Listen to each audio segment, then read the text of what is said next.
जय श्री कृष्ण।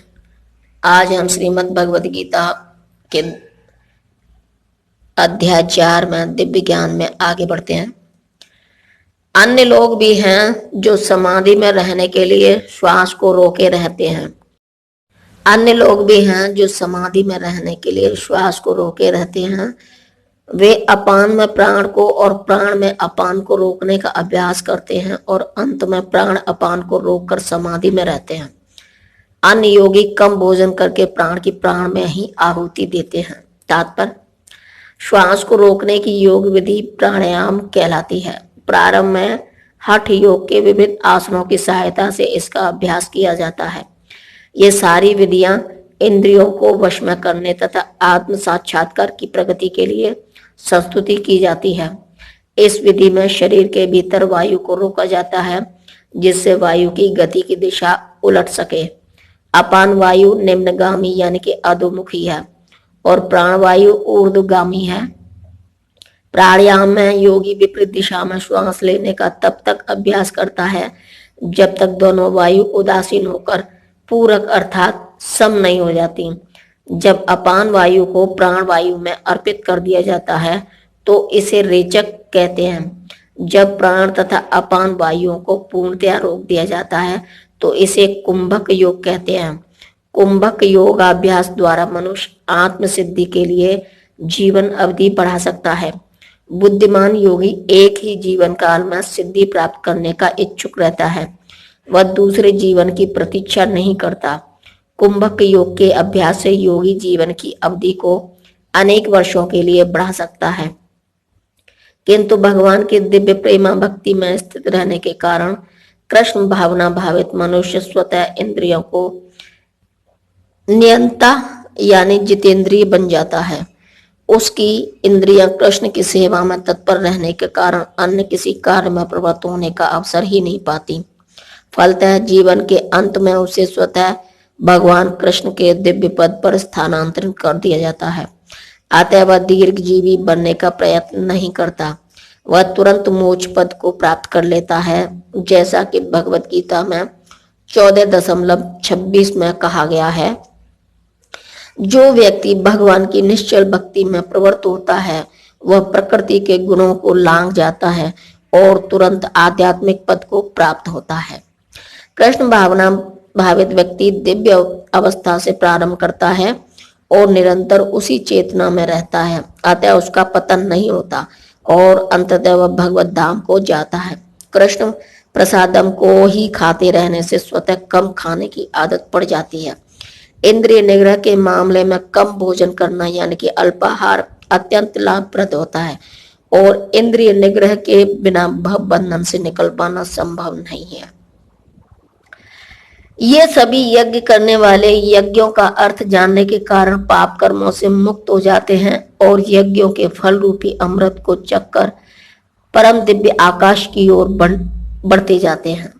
तात्पर्य, विभिन्न प्रकार के यज्ञों यानी कि यथा द्रव्य यज्ञ, स्वाध्याय यज्ञ तथा योग यज्ञ की उपयुक्त व्याख्या से यह देखा जाता है कि इन सब का एक ही उद्देश्य है और वह है इंद्रियों का निग्रह। इंद्रिय तृप्ति ही भौतिक अस्तित्व का मूल कारण है, अतः जब तक इंद्रिय तृप्ति से भिन्न धरातल पर स्थित न हुआ जाए, जब तक सच्चिदानंद के नित्य धरातल तक उठ पाना संभव नहीं है। यह धरातल नित्य आकाश या ब्रह्मा आकाश में है। उपयुक्त सारे यज्ञों से संसार के पाप कर्मों से विमल हुआ जा सकता है। जीवन में इस प्रगति से मनुष्य न केवल सुखी और ऐश्वर्यवान बनता है, अपितु अंत में वह निराकार ब्रह्मा के साथ तादात्म्य के द्वारा यह श्री भगवान कृष्ण की संगति प्राप्त करके भगवान के शाश्वत धाम को प्राप्त करता है।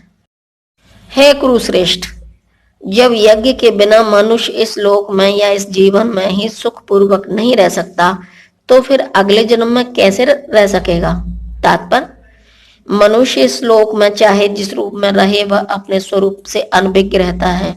दूसरे शब्दों में भौतिक जगत में हमारा अस्तित्व हमारे पापपूर्ण जीवन के बहुगुणित फलों के कारण है। अज्ञान ही पापपूर्ण जीवन का कारण है और पापपूर्ण जीवन ही इस भौतिक जगत में अस्तित्व का कारण है। मनुष्य जीवन की वह द्वार है, मनुष्य जीवन ही वह द्वार है जिससे होकर इस बंधन से बाहर निकला जा सकता है। अतः वेद हमें धर्म, अर्थ, काम तथा मोक्ष का मार्ग दिखलाकर बाहर निकलने का अवसर प्रदान करते हैं। मनुष्य जीवन ही वह द्वार है जिससे होकर इस बंधन से बाहर निकला जा सकता है। अतः वेद हमें धर्म, अर्थ, काम तथा मोक्ष का मार्ग दिखलाकर बाहर निकलने का अवसर प्रदान करते हैं। धर्म या ऊपर संस्तुत अनेक प्रकार के यज्ञ हमारी आर्थिक समस्याओं को स्वतः हल कर देते हैं। जनसंख्या में वृद्धि होने पर भी यज्ञ संपन्न करने से हमें प्रचुर भोजन, प्रचुर दूध इत्यादि मिलता रहता है।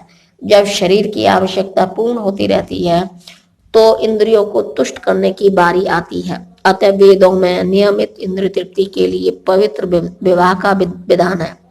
इस प्रकार मनुष्य भौतिक बंधन से क्रमशः छूटकर उच्च पद की ओर अग्रसर होता है और मुक्त जीवन की पूर्णता परमेश्वर का सानिध्य प्राप्त करने में है।